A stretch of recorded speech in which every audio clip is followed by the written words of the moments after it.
Hi friends, मेरा नाम है डॉक्टर संजय और आज से हम एक नए सब्जेक्ट की सीरीज़ स्टार्ट करने जा रहे हैं जिसका नाम है ह्यूमन रिसोर्स मैनेजमेंट। इसे शॉर्ट फॉर्म में HRM भी कहते हैं। इसमें टोटल 5 यूनिट्स हैं जिन्हें हम 17 चैप्टर्स के बेसिस पर कवर करेंगे। और दोस्तों, फर्स्ट चैप्टर में हम ये सारे टॉपिक्स कवर करने वाले हैं। चलिए दोस्तों, वीडियो को स्टार्ट करते हैं।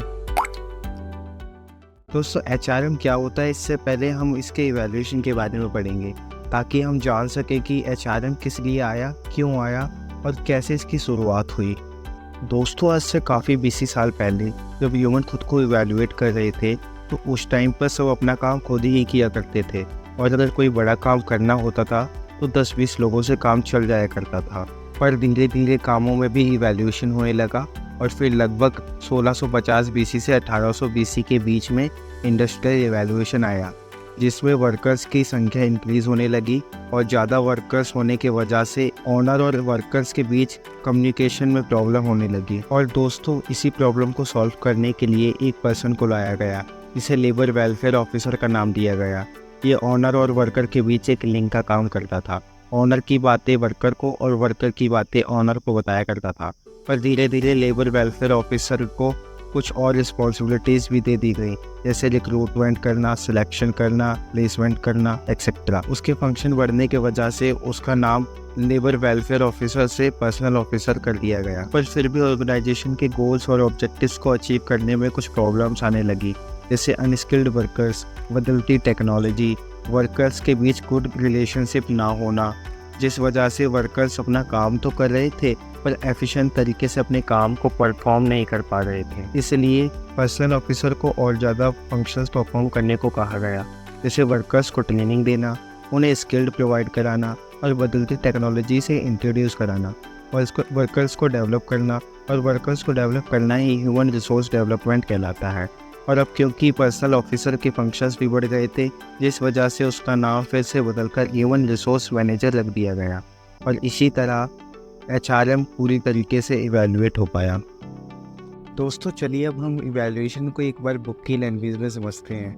The concept of labour welfare officer came into being, यानी कि दोस्तों लेबर वेलफेयर ऑफिसर सबसे पहले आया था। His role was limited to the one minimum welfare activities of employees. In fact it was looked down by both the workers and the owners. यानी कि दोस्तों उस टाइम वेलफेयर ऑफिसर की activities और रोल्स बहुत कम हुआ करते थे और वर्कर्स और एम्प्लॉयज़ दोनों साइड से उसे गलत तरीक़ों से देखा जाता था।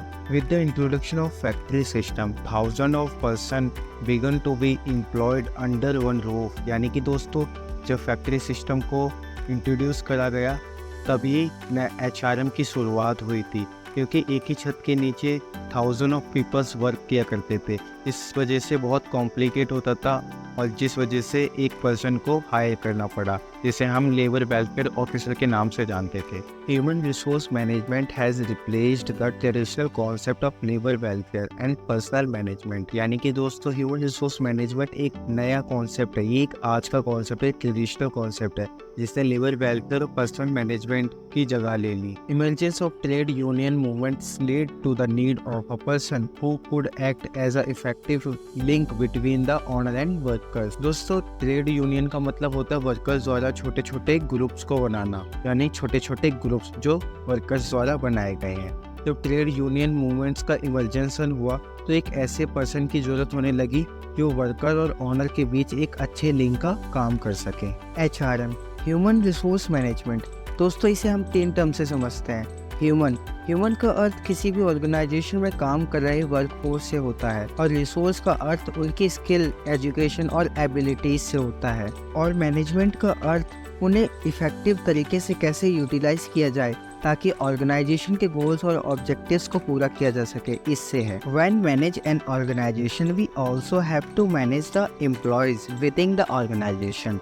मतलब दोस्तों, जब भी हम किसी ऑर्गेनाइजेशन को मैनेज करते हैं तो उसके साथ साथ हम एम्प्लॉयज़ को भी मैनेज करते हैं। Human resource refer to the knowledge, education, skill and abilities of the member of the organization. और दोस्तों ह्यूमन रिसोर्स का मतलब ऑर्गेनाइजेशन में काम कर रहे लोगों की नॉलेज, एजुकेशन, स्किल और एबिलिटीज से होता है। Human resource management is a process which consist employees of recruitment, selection, orientation, training and development, performance appreciate, compensation, benefit provide for the employees etcetera. यानी कि दोस्तों ह्यूमन रिसोर्स मैनेजमेंट एक process है जिसमें एम्प्लॉयज का रिक्रूटमेंट, सिलेक्शन, ओरिएंटेशन, ट्रेनिंग और development करवाना शामिल होता है। साथ ही साथ इनकी परफॉर्मेंस को एप्रिशिएट करना, कंपनसेशन, बेनिफिट प्रोवाइड कराना भी शामिल होता है। According to Edwin B Flippo, दोस्तों इन्होंने ह्यूमन रिसोर्स मैनेजमेंट को डिफाइन किया है। इन्होंने कहा है कि human resource management is a planning, organizing, directing and controlling of the procurement, development, compensation, integration, maintenance and separation of human resource to the end of individual, organization and societal objectives are accomplished. यानी कि दोस्तों individual, organization और societal objectives को पूरा करने के लिए जो प्लानिंग, ऑर्गेनाइजिंग, डायरेक्टिंग और कंट्रोलिंग की जाती है, और प्रोक्योरमेंट, डेवलपमेंट, कंपनसेशन, इंटीग्रेशन और मेंटेनेंस और ह्यूमन रिसोर्स का सेपरेशन, इन सबको मैनेज करना ही ह्यूमन रिसोर्स मैनेजमेंट कहलाता है। चलिए दोस्तों, ह्यूमन रिसोर्स मैनेजमेंट के नेचर के बारे में भी जान लेते हैं। यूनिवर्सल, दोस्तों एचआरएम यूनिवर्सल होता है, मतलब ऑर्गेनाइजेशन छोटी हो या बड़ी, प्राइवेट हो या पब्लिक, इसकी नीड हर टाइप की ऑर्गेनाइजेशन में होती है। एक्शन ओरिएंटेड, दोस्तों एचआरएम कंटिन्यूसली चलने वाला काम होता है। इसमें ऐसा नहीं होता कि एक बार काम कर लिया और काम खत्म। इसमें कंटिन्यूसली एम्प्लॉयज का रिकॉर्ड कीपिंग करना होता है, उनके लिए प्लानिंग करनी होती है, वर्कर्स की जो भी प्रॉब्लम्स होती है उन्हें सॉल्व करते रहना होता है। ग्रुप ओरिएंटेड, दोस्तों एचआरएम किसी इंडिविजुअल के ऑब्जेक्टिव्स या गोल्स को अचीव करने के लिए नहीं बनाया गया, बल्कि ऑर्गेनाइजेशन में बहुत सारे एम्प्लॉयज होते हैं, उन सभी के लिए बनाया गया है। इसमें किसी इंडिविजुअल के बारे में नहीं, बल्कि सभी एम्प्लॉयज के बारे में सोचा जाता है। फॉर एग्जांपल, अगर कोई ऑर्गेनाइजेशन है तो टाइम या सैलरी को लेके कोई रूल्स बना रही है, वो किसी इंडिविजुअल के लिए नहीं बनाएगी, बल्कि उस ऑर्गेनाइजेशन में काम कर रहे सभी एम्प्लॉयज के लिए बनाएगी। फोकस ऑन पीपल डायमेंशन, दोस्तों किसी भी ऑर्गेनाइजेशन में डिफरेंट टाइप के डायमेंशन होते हैं, जैसे man, machine, money, method, market, entrepreneurship etcetera. लेकिन जो एचआरएम होता है ये सिर्फ ऑर्गेनाइजेशन में काम कर रहे एम्प्लॉयज पर ही फोकस करता है। फॉर एग्जांपल, अगर कोई कंपनी है जो कपड़े बनाती है, तो कपड़े बनाने के लिए रॉ मटेरियल कहाँ से लाना है, उसे बेचने के लिए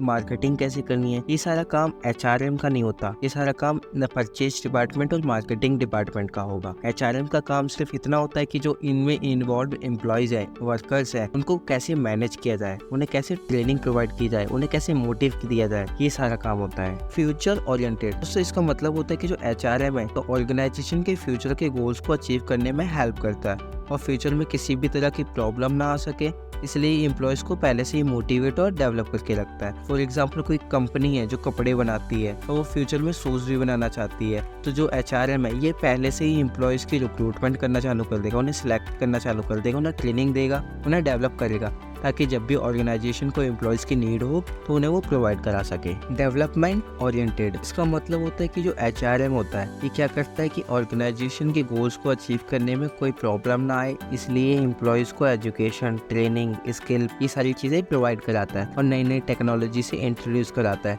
ताकि वो डेवलप हो जाए और ऑर्गेनाइजेशन के गोल को और अच्छे से अचीव कर पाए। कॉन्टिन्यूसली फंक्शन, दोस्तों एचआरएम वन शॉट डील नहीं होती है कि एक बार एम्प्लॉय का रिक्रूटमेंट किया, उसे सिलेक्शन किया और उसे ट्रेनिंग दी और काम खत्म। ऐसा नहीं होता, ये एक कॉन्टिन्यूसली चलने वाला काम होता है, जिसमें एचआरएम हर टाइम ये एनालाइज करता है कि ऑर्गेनाइजेशन में कोई पोस्ट खाली तो नहीं है, और अगर कोई पोस्ट खाली है तो एम्प्लॉयज़ का रिक्रूटमेंट करेगा, उन्हें सिलेक्ट करेगा, उनको ट्रेनिंग देगा और उनसे काम कराएगा, और फिर वो उनके काम को एनालाइज करेगा कि वो अपने काम को अच्छे से परफॉर्म कर पा रहे हैं या नहीं कर पा रहे। अगर वो अपने काम को अच्छे से परफॉर्म कर रहे हैं तो सही है, अगर नहीं कर रहे तो अगेन एम्प्लॉयज़ का रिक्रूटमेंट करेगा, उनको सिलेक्ट करेगा, और जब तक उसे सुटेबल एम्प्लॉय ना मिल जाए उस पोस्ट के लिए तब तक वो ऐसे ही कंटिन्यूसली काम करता रहेगा। इंटरडिसिप्लिन फंक्शन, दोस्तों एचआरएम साइकोलॉजी, सोशियोलॉजी, एंथोलॉजी और इकोनॉमिक जैसे नॉलेज को अप्लाई करके आसान और पूरी तरह से एम्प्लॉय को डिसिप्लिन में लाता है, ताकि वो अपने काम को एफिशिएंट तरीके से कर सके।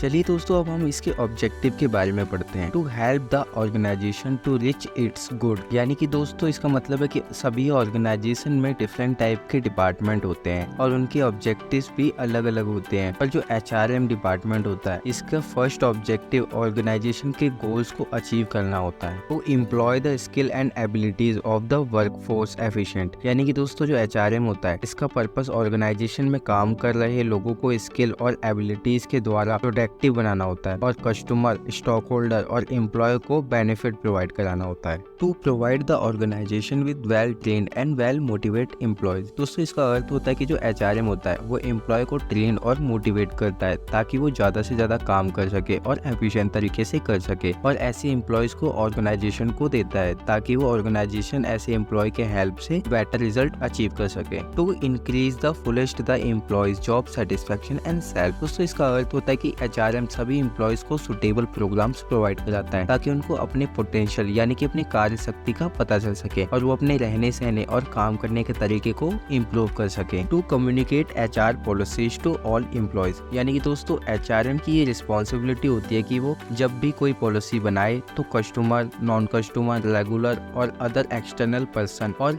ह्यूमन रिसोर्स यानी कि एम्प्लॉयज को ध्यान में रखते हुए और उनकी भावनाओं को समझते हुए पॉलिसीज बनाए और सभी एम्प्लॉयज को पॉलिसीज के बारे में भी बताए, क्योंकि दोस्तों पॉलिसीज सबसे बड़ा फैक्टर बन सकती है किसी भी ऑर्गेनाइजेशन के एम्प्लॉयज को डिमोटिवेट करने में। इसलिए सभी एलिमेंट को ध्यान में रखते हुए पॉलिसीज को बनाना HRM की रिस्पॉन्सिबिलिटी होती है। To develop and maintain a quality of work life, यानी कि दोस्तों HRM एम्प्लॉय के वर्क लाइफ में सुधार करता है। जैसे एम्प्लॉयज जब भी कोई काम कर रहे हो तो उन्हें किसी भी तरह की प्रॉब्लम फेस ना करनी पड़े और उनके आसपास एक पॉजिटिव इन्वायरमेंट बना रहे, और जब भी उन्हें किसी चीज की जरूरत हो तो उन्हें वो चीज प्रोवाइड की जा सके। और HRM सिर्फ एम्प्लॉयज के वर्क लाइफ ही नहीं बल्कि उनके सोशल और पर्सनल लाइफ के इश्यूज भी सॉल्व करने की कोशिश करते हैं ताकि वो अपने वर्क की क्वालिटी को बढ़ा सके, क्योंकि किसी भी ऑर्गेनाइजेशन के मोस्ट इंपोर्टेंट असेट्स उनके एम्प्लॉयज ही होते हैं, और अगर एम्प्लॉयज ही सही से काम नहीं कर पाएंगे तो फिर उस ऑर्गेनाइजेशन की जो परफॉर्मेंस है वो भी डिक्रीज हो जाएगी, वो भी अपने परफॉर्मेंस को इंक्रीज नहीं कर पाएगी। To act as a link between the top management and the employees. दोस्तों इसका अर्थ है कि सभी ऑर्गेनाइजेशन में एम्प्लॉयज और टॉप मैनेजमेंट होते हैं, लेकिन इन दोनों को जोड़ने का काम HR डिपार्टमेंट करता है। और दोस्तों हमने इवैल्यूएशन में भी जाना था कि HR का जन्म हुआ ही एम्प्लॉयज और टॉप मैनेजमेंट को जोड़ने के लिए है।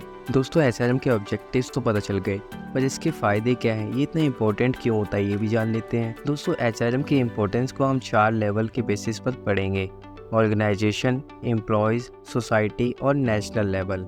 एट द एंटरप्राइज, यानी कि दोस्तों HRM किसी ऑर्गेनाइजेशन के लिए इतना इंपॉर्टेंट क्यों होता है, आइए पढ़ते हैं।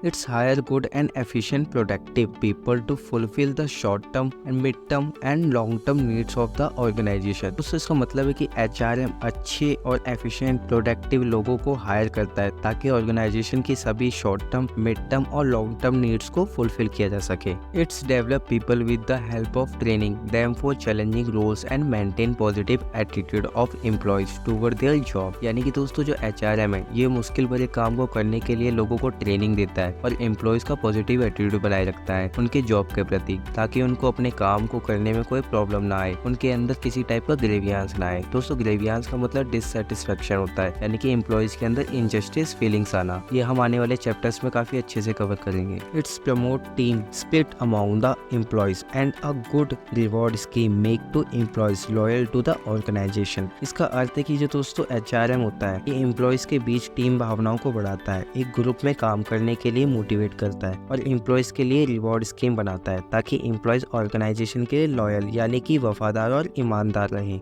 एट द इंडिविजुअल लेवल, दोस्तों इसका मतलब है कि जो HRM है इससे एम्प्लॉय को क्या बेनिफिट होता है, आइए देखते हैं। It's promote team work and team spirit among employees, यानी कि दोस्तों जो HRM है ये टीम वर्क और उनकी भावनाओं को बढ़ाता है, इस कारण से एम्प्लॉयज मेंटली और सोशली स्ट्रांग बनते हैं। Its offer exchange growth opportunities to those people who have the potential to growth. दोस्तों इसका मतलब है कि जो HRM है ये उन लोगों को आगे बढ़ने की अपॉर्चुनिटीज देता है जिन लोगों में आगे बढ़ने की पोटेंशियल यानी कि क्षमता होती है। Its provide the right rights to right people, यानी कि दोस्तों इसका मतलब है कि जो HRM है ये उन सही लोगों को सही अधिकार देता है जो लोग उन अधिकार के लिए कैपेबल है। फॉर एग्जाम्पल अगर कोई व्यक्ति है जो सेल्स की नॉलेज रखता है, उसके पास सेल्स की स्किल भी है, तो उसे सेल्स के राइट्स दिए जाएंगे और उसे सेल डिपार्टमेंट में रखा जाएगा, ना कि मार्केटिंग के राइट दिए जाएंगे और मार्केटिंग के डिपार्टमेंट में रखा जाएगा। दोस्तों चलिए अब देखते हैं कि HRM से सोसाइटी को कैसे बेनिफिट होता है। Its provide suitable employment which given social and psychological satisfaction to people, यानी कि दोस्तों इसका अर्थ है कि HRM लोगों को सुटेबल एम्प्लॉयमेंट प्रोवाइड कराता है, और क्योंकि जब लोगों को सही रोजगार मिलता है तो वो सोशल और साइकोलॉजिकल तरीके से संतुष्ट यानी कि सेटिस्फाई रहते हैं, जिस वजह से सोसाइटी सोसाइटी को अच्छे लोग मिलते हैं। It's maintaining a balance between the jobs available and job seekers in team of number, qualification, need and aptitude. यानी कि दोस्तों इसका अर्थ है कि एचआरएम जरूरी क्वालिफिकेशन और सही एप्टीट्यूड के बेसिस पर जॉब्स और जॉब्स को चाहने वालों के बीच में बैलेंस को मेंटेन करता है, जिस कारण से सोसाइटी के कैपेबल लोगों को सुटेबल जॉब्स की अपॉर्चुनिटीज मिलती है। दोस्तों चलिए अब नेशनल लेवल पर एचआरएम की इंपॉर्टेंस को जानते हैं। It utilize human resource properly due to which people use natural, physical and financial resource properly and give the employment opportunities to skilled, right attitude people so that those people can help their respective country to move forward and make it best in the world। दोस्तों इसका अर्थ है कि HRM human resource का proper तरीके से utilise करता है, जिस वजह से लोग नेचुरल, फिजिकल और फाइनेंशियल रिसोर्स का प्रॉपर तरीके से और एफिशिएंट तरीके से यूज करते हैं। और जिन लोगों के पास सही स्किल और राइट एटीट्यूड है उन लोगों को रोजगार की अपॉर्चुनिटीज प्रोवाइड कराता है। इस सभी कारणों से उस देश के लोग अपनी कंट्री को आगे बढ़ाने और दुनिया में फर्स्ट पोजीशन पर लाने में हेल्प करते हैं। चलिए दोस्तों ह्यूमन रिसोर्स मैनेजमेंट के स्कोप के बारे में भी पढ़ लेते हैं। दोस्तों यहाँ पर स्कोप का मतलब है कि ह्यूमन रिसोर्स मैनेजमेंट क्या क्या एक्टिविटीज परफॉर्म करता है, और हम यहाँ पर जो भी टॉपिक्स पढ़ेंगे वो आने वाले चैप्टर में और भी ब्रीफली दिए गए हैं, इसलिए वहाँ पर हम उन्हें और भी अच्छे से कवर करेंगे। दोस्तों ह्यूमन रिसोर्स मैनेजमेंट में सबसे पहला काम होता है ह्यूमन रिसोर्स प्लानिंग करना, यानी कि सभी ऑर्गेनाइजेशन में सबसे पहले ये आइडेंटिफाई किया जाता है कि ऑर्गेनाइजेशन में कितनी पोस्ट खाली हैं जिन पर कोई काम नहीं हो रहा है। उन पोस्टों को आप यहाँ पर आइडेंटिफाई करते हो। उसके बाद उसके लिए अगर वहाँ पर शॉर्टेज है तो लोगों को रिक्रूट करने के लिए प्लानिंग करते हो, और अगर ज्यादा है मतलब किसी डिपार्टमेंट में 10 लोग होने चाहिए पर वहाँ पर 12 लोग काम कर रहे हैं तो उन एक्स्ट्रा लोगों को या तो निकाल देते हो या फिर किसी दूसरे डिपार्टमेंट में शिफ्ट कर देते हो। उनके साथ साथ ऑर्गेनाइजेशन के लिए सुटेबल पॉलिसीज बनाने के लिए भी प्लान करते हो। दोस्तों इसका ओवरऑल मतलब है कि यहाँ पर ह्यूमन रिसोर्स की प्लानिंग करते हैं कि कितने होने चाहिए थे, कितने हैं और कितने कम पड़ रहे हैं, और अगर ज्यादा है तो उन्हें यहाँ से निकालना या कहीं और शिफ्ट करना, इन सब से है। इसके बाद आता है जॉब एनालाइज। दोस्तों जॉब एनालाइज का मतलब है कि यहाँ पर कौन कौन सी पोस्ट है जिनकी एनालाइज करनी है, जैसे अकाउंटेंट की है या मार्केटिंग की है या सेल और परचेज डिपार्टमेंट में से है, इन सब की एनालाइज करता है। उसके बाद उस पोस्ट के लिए क्या क्या क्वालिफिकेशन या क्या स्किल चाहिए, उस पोस्ट में क्या क्या टास्क परफॉर्म करने हैं, इन सब की एनालाइज करता है। इसके बाद आता है प्रोक्योरमेंट। दोस्तों जब आप जॉब एनालाइज कर लेते हो कि कौन सी पोस्ट खाली है, क्या क्या क्वालिफिकेशन चाहिए, क्या क्या एक्टिविटीज परफॉर्म करनी होंगी उस पोस्ट के लिए, उसके बाद आप कैंडिडेट को एडवर्टाइजिंग के थ्रू इनवाइट करते हैं, और कैंडिडेट को इनवाइट करना ही रिक्रूटमेंट कहलाता है। उसके बाद आप उस पोस्ट के हिसाब से सुटेबल कैंडिडेट को सिलेक्ट करते हैं। दोस्तों कैंडिडेट को सिलेक्ट करना ही सिलेक्शन कहलाता है, और इस पूरे प्रोसेस को प्रोक्योरमेंट कहते हैं। देन इसके बाद आता है ओरिएंटेशन। दोस्तों इसे इंट्रोडक्शन भी कह सकते हैं, क्योंकि इसमें जो कैंडिडेट सिलेक्ट होते हैं उन्हें ऑर्गेनाइजेशन से इंट्रोड्यूस कराते हैं और उन्हें बताते हैं कि उनका ऑफिस कहाँ है, उनका बॉस कौन है, उनको किनके अंडर रहकर काम करना होगा, उनके सबऑर्डिनेट कौन है और उन्हें क्या क्या बेनिफिट दिए जाएंगे, उन्हें क्या क्या काम करने होंगे, ये सारी चीजें उन्हें अच्छे से बताई और समझाई जाती हैं। और इसके बाद आता है ट्रेनिंग एंड डेवलपमेंट। दोस्तों जब आप उन्हें सबसे इंट्रोड्यूस करा देते हो उसके बाद डिफरेंट टाइप के डेवलपमेंट और ट्रेनिंग जैसे प्रोग्राम्स में उन्हें इनवाइट करते हो, ताकि वो सीख पाए कि क्या करना है, कैसे करना है, और जिस मशीन का उन्हें यूज करना है उसे कैसे यूज करते हैं। और इस सब के अलावा भी बहुत सारी चीजें उन्हें बताई, सिखाई और समझाई जाती हैं। और ये सब इसलिए किया जाता है ताकि वो अपने काम को सही से सीख पाए, उसके बाद अपने काम को अच्छे से परफॉर्म कर पाए और ऑर्गेनाइजेशन के बेटर रिजल्ट को अचीव करने में हेल्प कर पाए। इसके बाद आता है परफॉर्मेंस अप्रेजल। दोस्तों इसका मतलब होता है कि जब एम्प्लॉय अपना काम कर रहा होता है तो आप बीच बीच में उसके परफॉर्मेंस को ऑब्जर्व करते हो, चेक करते रहते हो कि वो अपना काम सही से कर रहा है या नहीं, और उसकी काम करने की पोटेंशियल इंक्रीज हो रही है या नहीं। देन इसके बाद आता है कंपनसेशन एंड रिवॉर्ड। दोस्तों इसमें एचआरएम सिलेक्ट करता है कि किस पोस्ट के लिए कितनी सैलरी होगी, कौन कौन से अलाउंसेज और क्या क्या रिवॉर्ड्स और बेनिफिट दिए जाएंगे। देन इन सब के बाद आता है इंडस्ट्रियल रिलेशन। इसमें एचआरएम इंडस्ट्री के अंदर डिफरेंट डिपार्टमेंट और डिफरेंट एम्प्लॉय के बीच अच्छे रिलेशंस बनाए रखता है, क्योंकि डिपार्टमेंट और एम्प्लॉय के बीच गुड रिलेशंस को मेंटेन करना भी एचआरएम का ही काम होता है।